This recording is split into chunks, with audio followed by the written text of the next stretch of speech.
My man. Well, welcome to the Wilde Tuna exclusive, man. I appreciate you coming out. For Oh man, those who don't know, I'm thrilled to be here. I'm gonna take my Leland glasses Sklar. out of them. Right. Leland Sklar is in the building here for a Wilde Tuna exclusive, and it's gonna go up, man. Man, I did some research on you. I gotta say, I owe you a round of applause. Owe you some roses. Owe you a couple bottles. You did your thing, man. I appreciate you. Thank you so much, man. It's been a good run. I'll say Right. that. Right. So before we get into, the now, let's start way back. Let's start from the beginning and tell the people what really made you, step into the music industry. What made you want to pick up an instrument and play? Like what was your inspiration?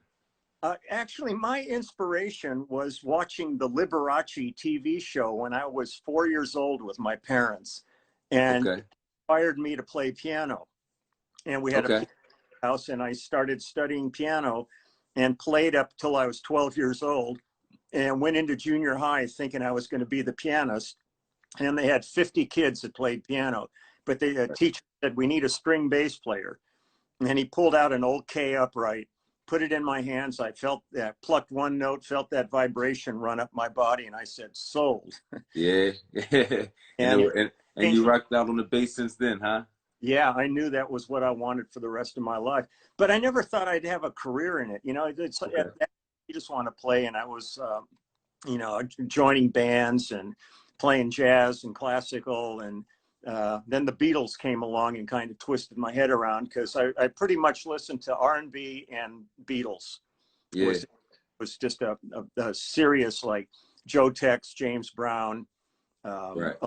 all that whole genre of music was. I had a very close friend in school, and he was like, man, he completely was a student of that. So I'd hang with him and listen to records all day long. And Right. yeah, but yeah, these things, just careers happen. You just don't even realize it until it happens. Right. Uh, Now, is that the buddy you met when you're in college? Is that the same guy? this was a guy I grew up with all, Okay. life, when we were young. But when I was in college, I was in a band, but I was studying to be like a medical illustrator. Okay. And, I always thought I'd play music, but never thought it would be a career. But I was in this band, and through the band, this guy came to one of our rehearsals named James Taylor. And he remembered me from hanging out at a rehearsal. And when his career started, he remembered me, called me, and it changed my life for the rest of my life. Right. Yeah, that's major, man. So, Yeah. Coming up in your era with the music being so, we didn't have social media. So, to be in touch with the music, you had to be in the building. You had to be at these concerts. You had to be around. So, Yeah. Tell us about that. Tell us just about the culture and the aura that you were around and was able to embrace just coming up. It was LA was magic during that period, late 60s through the 70s. Mm-hmm. That whole like Laurel Canyon scene. There were so many clubs in the 60s. LA, Hollywood, man, was just a wealth of places to play. So you could really hone skills. I remember that one of the main clubs was a place called The Experience down on Sunset. I remember sitting there, and Jimi Hendrix would come in and jam. Right. The Who would show up and play. It was like every time you turned around, you were falling over another great act. Right. And I would carry a bass with me. I couldn't afford a case, so I would just carry my bass with a cord wrapped around it and a strap. And I would ask guys if I could sit in with them. Right. And I got to sit in with like CTA before they became Chicago, and I worked just got to play with a ton of people. But the whole scene itself was really so vibrant and so alive, and everywhere you went, you were hearing great music and all kinds. And I loved it. I absolutely feel like that was really kind of the golden age of this. Yeah. You could really sharpen your skills and make connections. Right. During that period, where now it's really, really hard for young musicians to hook up with other musicians, because most of those places shut down. They became more valuable as real estate than they were as as a place to play music. Exactly, exactly. Sad, So it's a sad comment on right. things, but So you contributed over 2,000 albums, over 2,000 albums. yeah, yeah. That's a journey and a half, man. Well, So, yeah, it's, once I started with James, one of the great fortunate things that happened with James Taylor, and I owe so much to Peter Asher, mhm. who was part of the English group Peter and Gordon. Okay. And he produced and managed James throughout the early years. But Peter insisted that when we did the recordings, that our names appear on the records. And up Right. to that point, when you had the Wrecking Crew and people like that, nobody knew it was the same bunch of musicians playing on every record, Right. no, the style was.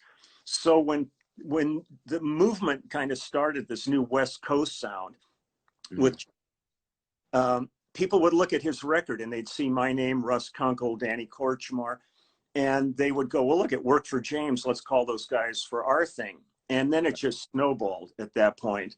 And, but I was always really, I tried to be as eclectic in my life as I can. So I got to work on, every kind of genre. So that's why I've been able to log up so many albums, because I would work in pop and rock and country and funk and hip hop, and Right. you kind of name it. And I was glad that I had the goods. Right. Right. So I know you have so many memories, man. Can you give us maybe a few of these memories that you had creating, or maybe some wild stories you had that might have came about in your walk going through this? Oh yeah.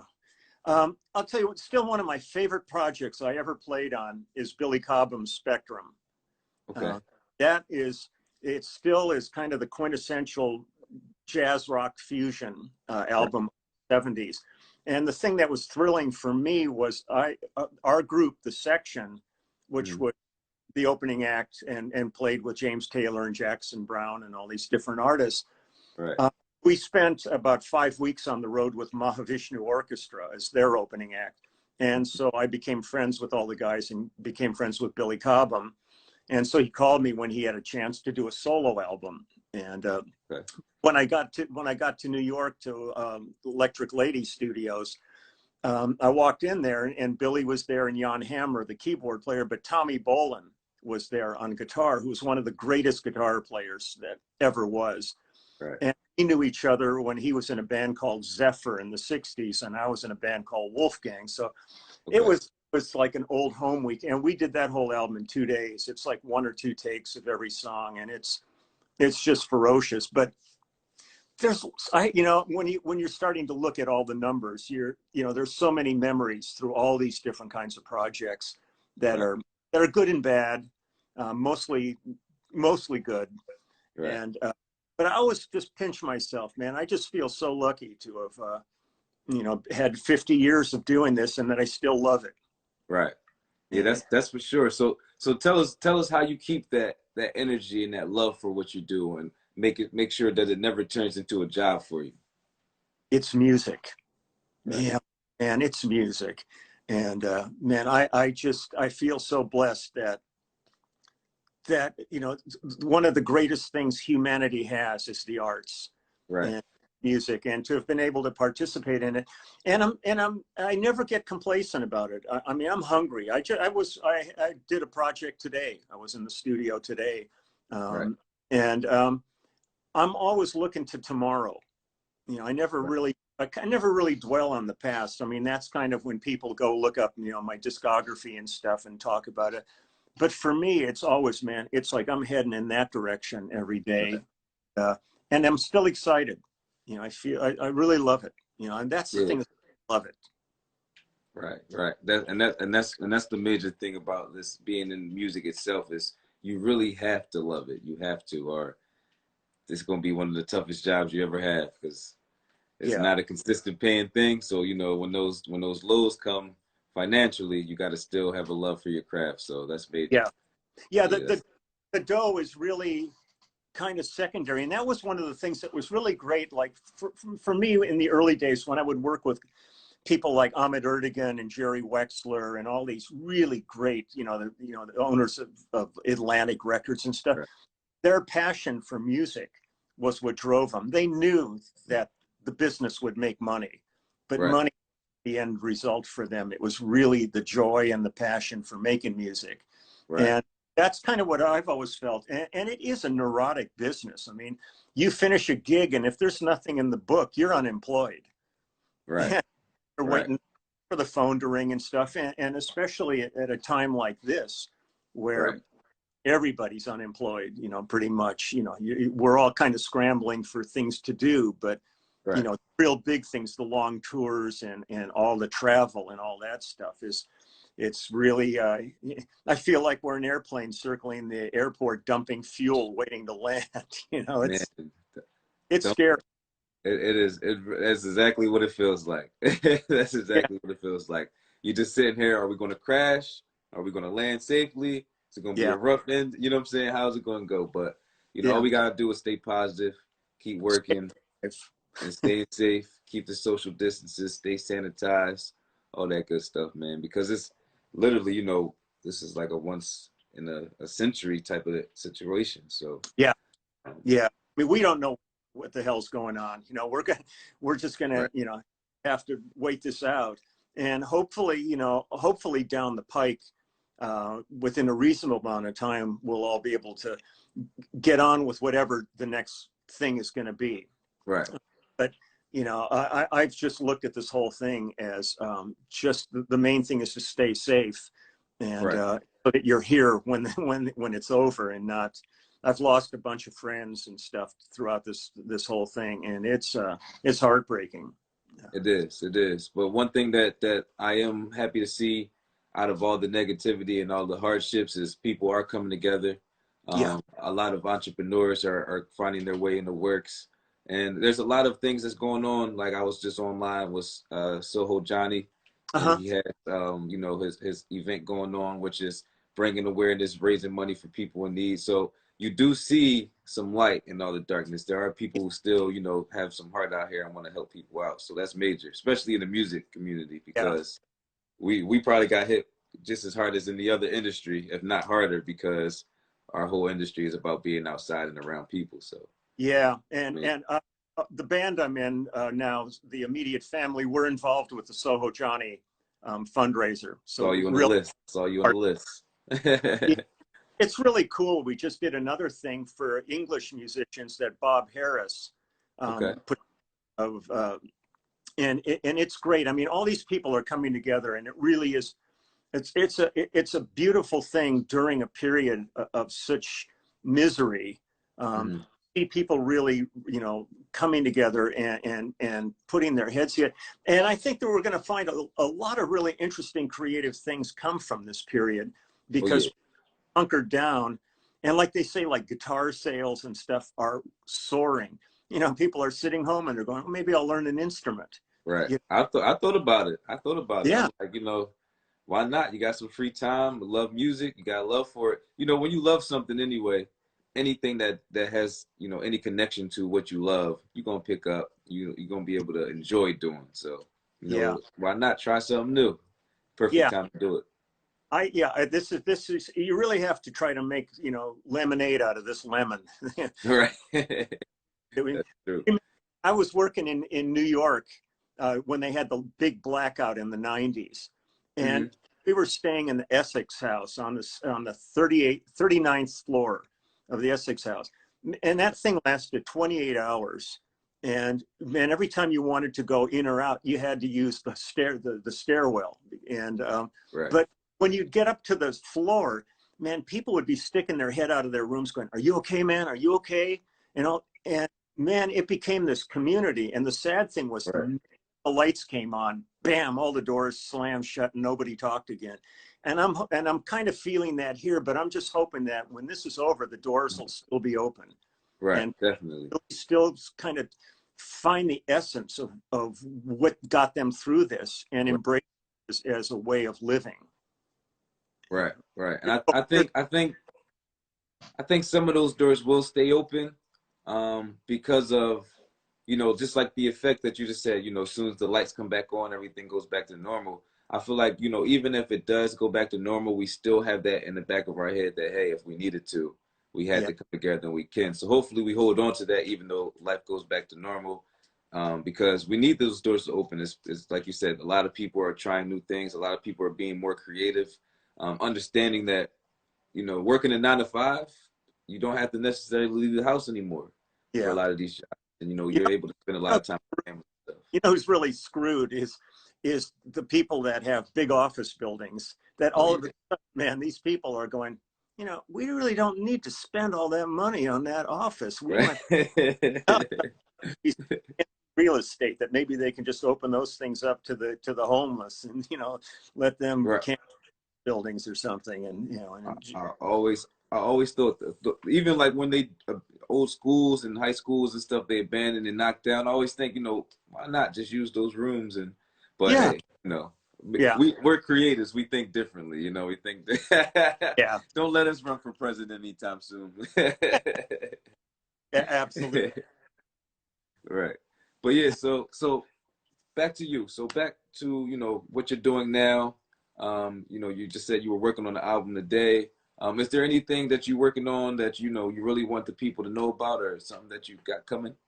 Oh, there's a bunch of good stuff going on. First off, I'm in this band called the Immediate Family, Mhm. and Like, we've been together for 50 years, but this finally came together. And what's beautiful about it, I mean, the hard part is the pandemic, because like they're mhm. doing we've got an album sitting waiting to be released that we finished. There's a documentary movie being made about us by Denny Tedesco, who did the Wrecking Crew movie, Right. and that everything's still moving forward, but now it's moving slowly because of the inability to really be together. But we've got a new video coming out and another EP, and then we're going to release the album. So the Immediate Family is like my real dominant musical thing right now. But Okay. when the pandemic started, um, I had, like everybody else, I had like a year's worth of work that just evaporated like a fart in a hurricane. It was like Right. gone. And, but we had just finished almost 2.5 years on the road with Phil Collins. And I Wow. had guys writing to me going, we saw your show. It was in a stadium. We could hear you, but not details. So I got a board mix of one of our shows from the tour. Mhm. And what I did was I plugged a little Bose speaker into my laptop, and I have an amp sitting here next to me.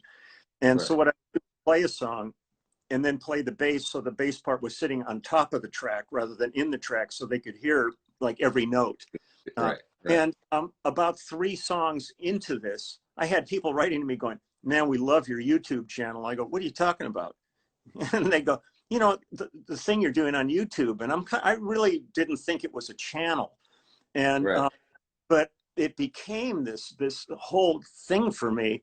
And I've posted at least one video a day every single day since the pandemic began. I've Wow. got 160 videos up right now, and every day I put up a song that I recorded, and it could be with anybody, I mean, any kind of styles at this point and stuff. And I Right. talk sessions and who was there, who was on the project, and I tell Mhm. backstories. And I'm kind of turning into like this kind of weirdo Mr. Rogers or something. It's a Kicking trip. your shoes off at the door, huh? Yeah, get my little sweater on here. But it's really become something really special to me, and it's Right. become a really wonderful community. And I've got a clubhouse, and I do a couple of live streams a month on it and stuff. Right. So I've got that going. And then the thing that's been going on for years for me is since 2004, when we were on Phil Collins's first final farewell tour. Right. By a set of circumstances, I ended up getting pictures of people going and giving me the finger. Um, Right. well, I've got like 12,000 photographs of every kind of person, humanity, people from the streets, people from stardom and all that. Well, Right. I brought it in here next to me. So now this is what I'm hawking. I'm just getting this. Everyone loved me. Everybody loved me. Okay. Yeah. Okay. Yeah, you flip the back cover around. And this is, Okay. I'll show, it's like 6,000 pictures of Oh man, that's love. That's love. everybody. It's it's really fun, man. Yeah, Here's, that's I mean, hell, here's my parents.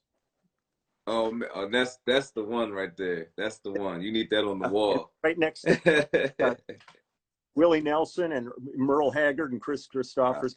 So Right. it's this massive book, and I put a website together for that, and I'm selling it. I'm doing it all myself, you know, because I got the time, Right. and I'm having a ball. You know, I really felt I'm not the kind of person that wants to wallow in like, oh, what's happened? You know, there's no work or anything. I just kind of immediately said, what the hell can I do to feel viable and still be engaged?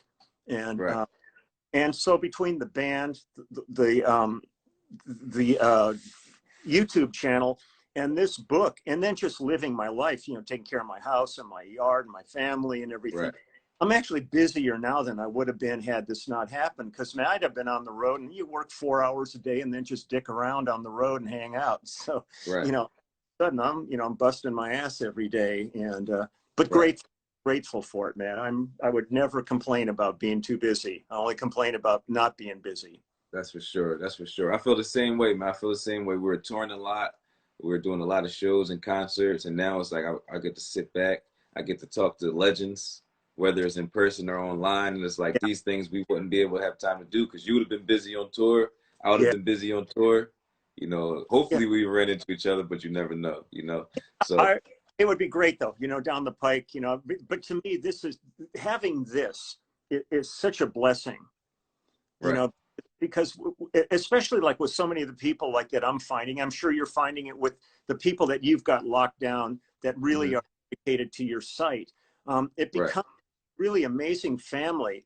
And the thing I really have so enjoyed is like when I'm getting ready to do my live stream, hmm sometimes I hang out for like 15 minutes before it actually starts, and my right, chat window's going.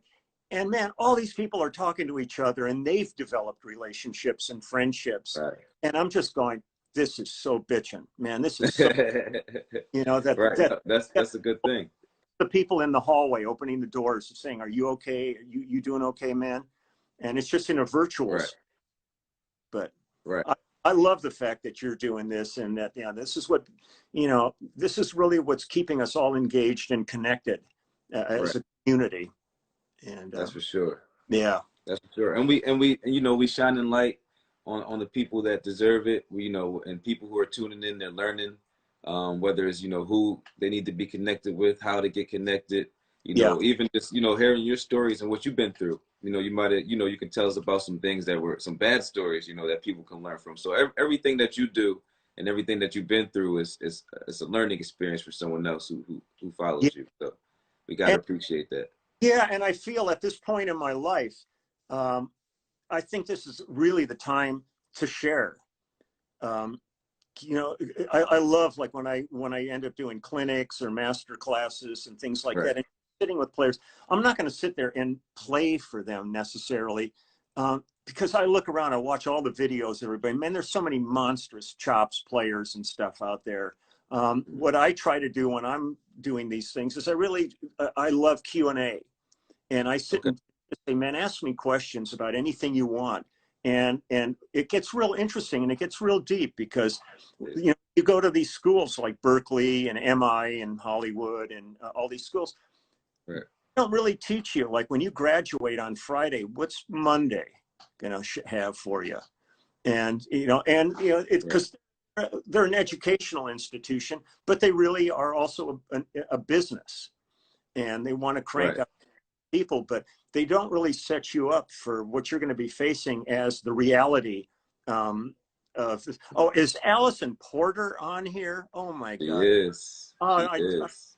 Allison, that was one of my favorite records I played on. It was with Allison. She is so talented, man. Such a gifted artist. I've put some of her stuff up on my YouTube channel, man. She is Yeah, a like I said, shout out absolute. to Allison. Allison, hey, you hear Allison? If you're still in the building, tap in with me so I can get you on this exclusive, get on this show here. That'd be love. treasure, man. You would love Allison, man. She is the bomb, man. But Yeah. saying, I just, it's time to, like, pass on, experience and things. And if I can help people, kind of negotiate the craziness of this business, because it is definitely a crazy business. It But is. It is. look out for and things that can maybe that I've learned that might help somebody get through a little, some areas that could get a little funky for them, and just kind of watch out for this kind of moment. Right. But like I said, at this age, I think if I don't do it now, it's never going to happen. It's like when you're a kid, you're looking at that calendar, man, the horizon is way off in the distance. But now I'm 73. So I'm sitting here going, man, there's kind of a finite amount of dates left on the calendar, and it's time to really put it all out there. And right. and Well, that, go ahead. it doesn't matter the age, Yeah, because any time, our days, God's gonna bring us up whenever He chooses to, wherever we go, whatever you believe in, So you can live to be 150, God willing, because yeah, we definitely need that bass. We need that sound forever, baby. We need absolutely. we need that sound. So, Uh, it's definitely, like I was thinking, the year 2020 is everyone's finding, what they need to be doing. Unfortunately, it has to be under these circumstances, but they're finding it. The vision's there. Everyone's finding their vision. So, yeah, understanding that what you have to do now and then not following up, that's when you're doing bad. You know what I'm yeah. saying? But you're following up. There's a lot of other people following up, and we got to keep it going. Finish out the year strong.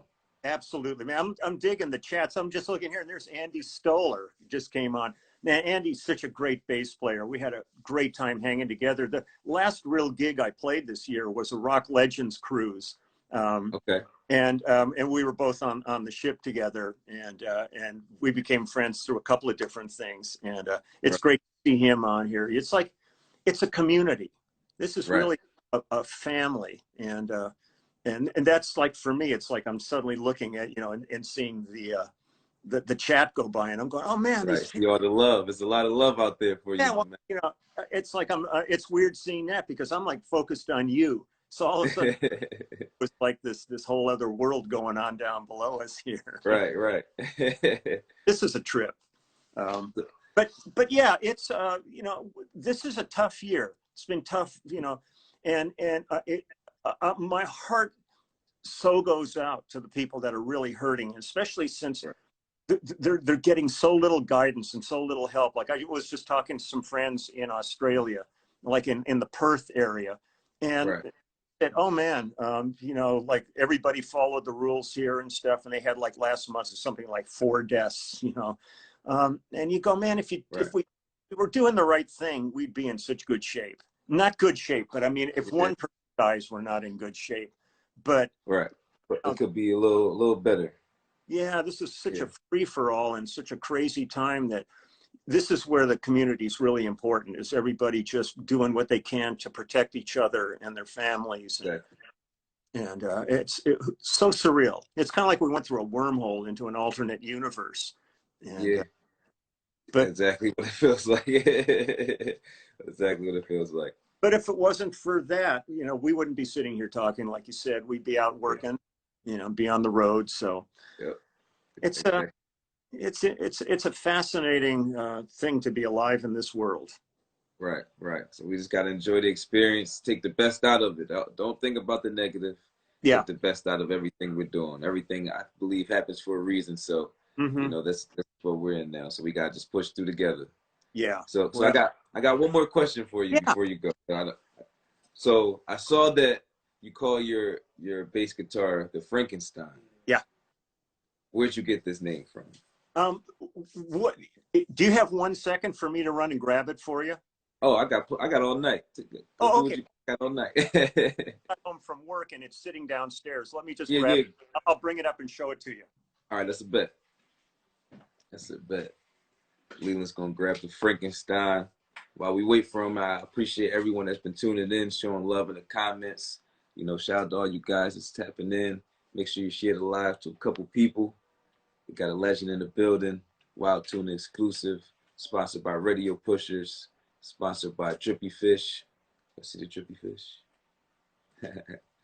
So, you know, if you're a rock star, you can appreciate this right here. Real rock stars appreciate the drippy fish. Let's see, Clint Green. I feel so lucky to be able to teach music online in 6 months. Also fortunate to be a fly on the wall. Such a great conversation. Hey, appreciate that, Clint. That's love, and definitely, man, that's dope that you can teach music online. Yeah. Hold on just a sec. Got it right here. Right, here we go.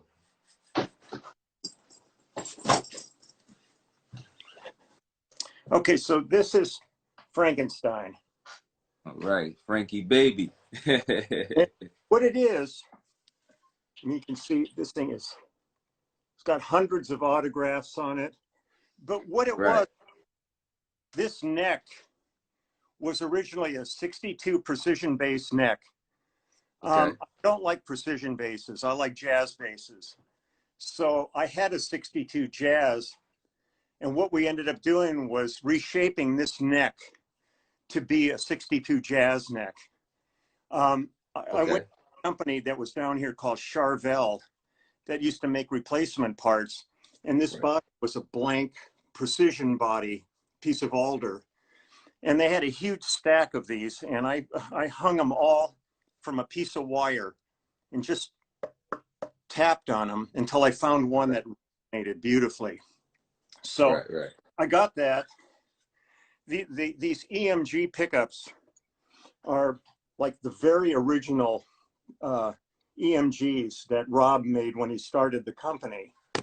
And what we did was we put the original pickup for this body would have been under this piece of wood because it was a body. But what we put the sets of precision pickups where jazz pickups would have gone, but flipped them into this. Normally this would have been low and this would have been high. So we flipped them around, and I've got two 9-volt batteries sitting under here. So it's one of these things that was like body parts.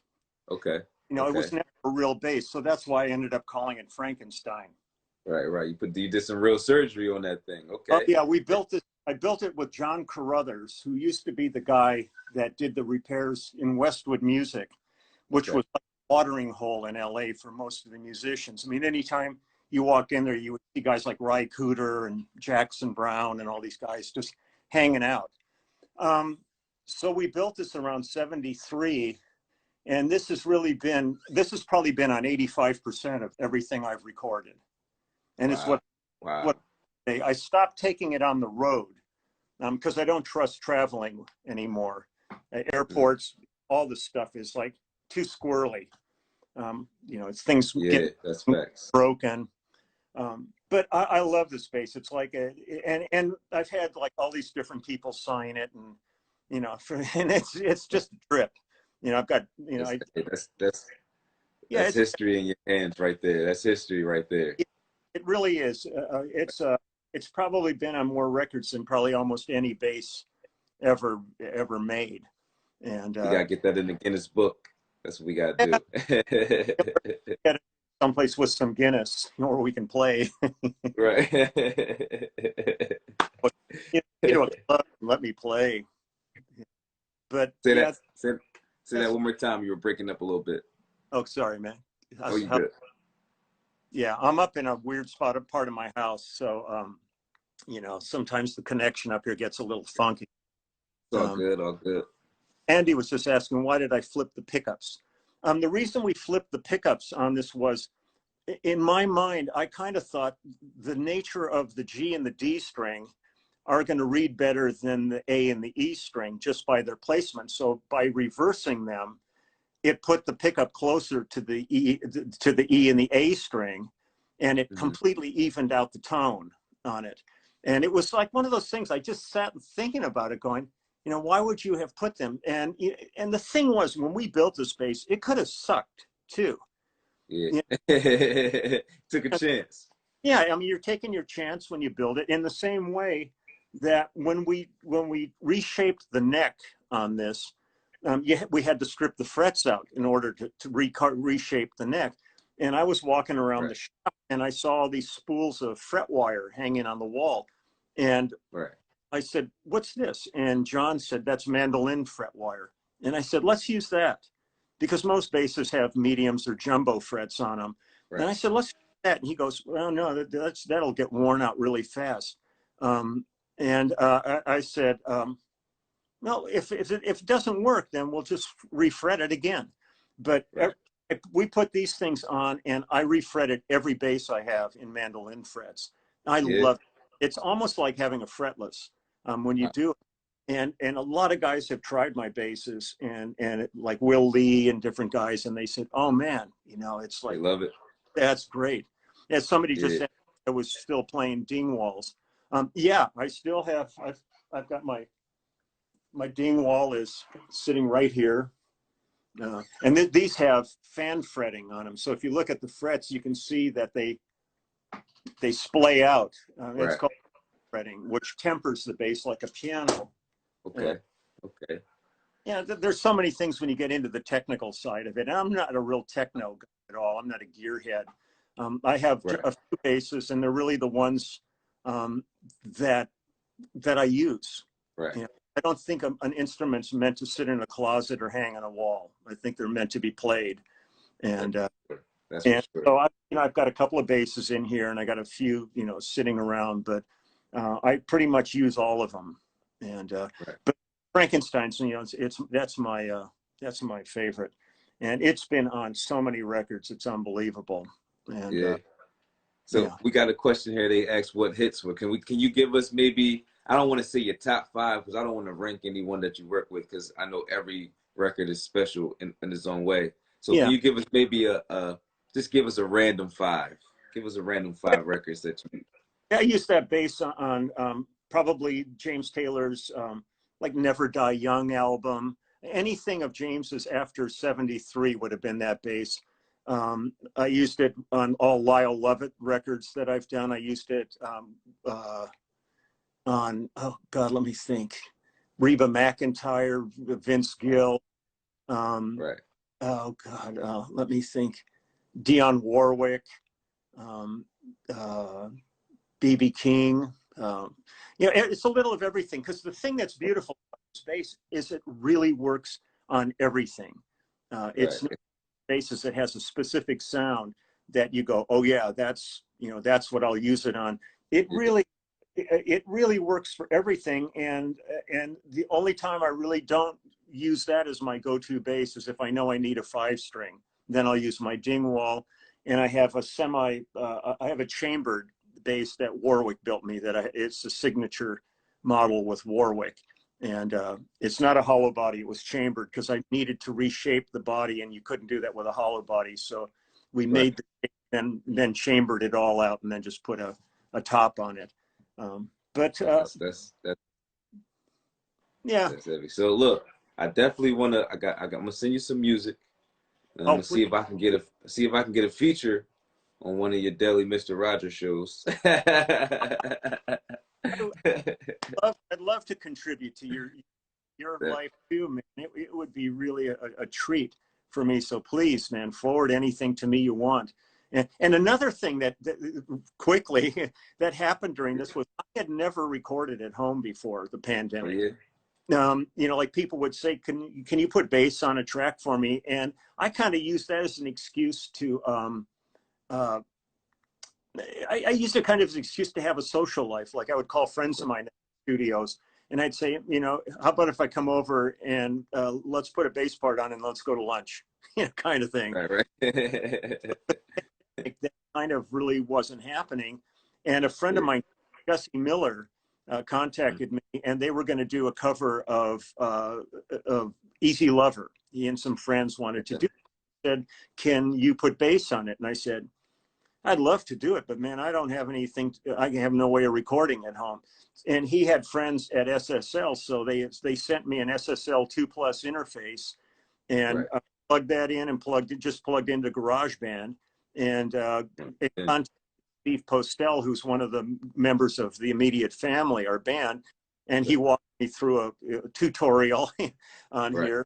And I just finished doing an album for a guy in Ireland. I just sent some tracks off to some people in New Zealand. And so I'm kind of opening up to that a bit. I don't really want to, totally focus on that, but it's been fun just sitting here at home and working on stuff and doing. I also work with a girl named Judith Owen, who's married to Harry, who was like one of the guys in Spinal Tap, and he does the voices on The Simpsons, and she's a remarkable artist. And we've been doing like a cappella videos and all that. So it's busy, man. And the thing is, it's all creative, and every day feels kind of essential and purposeful. It does. It does. And that's what's the best thing about, being a creative and having the time. Yeah. Where you don't have to feel the pressure of, oh man, I got so much to do. I got to catch up on this record. Oh, this is going on. I got to do this. You really have a lot of time to self-reflect, schedule properly. I've never been an organized person my whole life until this year. And now I'm like, I got a calendar, and I'm like, I'm a grown man now. Yeah, it's a trip. It's a trip, man. Yeah, it's wild. So, keep enjoying that, man. Oh, let me just say, somebody wrote it hard getting used to fan frets. Not at all. I got used to them in like a minute. It felt really natural. Ergonomically, they lay well. I just wanted to get that guy. Yeah. I was pinning the comments. Yeah, any questions you see in there, I've been trying to pin a few of them. And just talk to the people. That's what we're here for anyway. We'll make sure we answer you guys' questions. I got a couple, but you guys are more important. That's what we're here for. Let's see, is it hard getting used to how's Phil? Yeah, Phil Collins is going through a difficult time right now. Personally, there's like some crazy shit going on in his life, but he's dealing with it. But Genesis just finished rehearsals in London for a tour next year, and right now, it's all kind of sitting, waiting till it feels safe to go out. But they've got their show together. They built the stage and everything, so they're ready to rock. So Phil was just been focused on that. We've been talking and stuff. I'm really excited for them and can't wait. I just can't wait till we can get out and play for people again. That's life's blood, man. It's like, that's we're gonna pray for the best, man, because we definitely need music. We definitely need people around us. We need to have that community. So, we're going to keep working, keep doing your thing. I really appreciate you coming out tonight, man. It's an honor.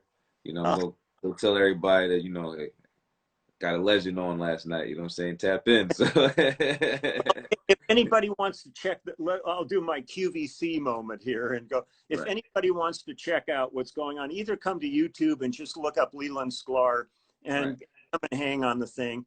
And if you want to check out the book, and I've also got a bunch of my artwork and some swag, go to lelandsklar'sbeard.com because somebody that's my next goal.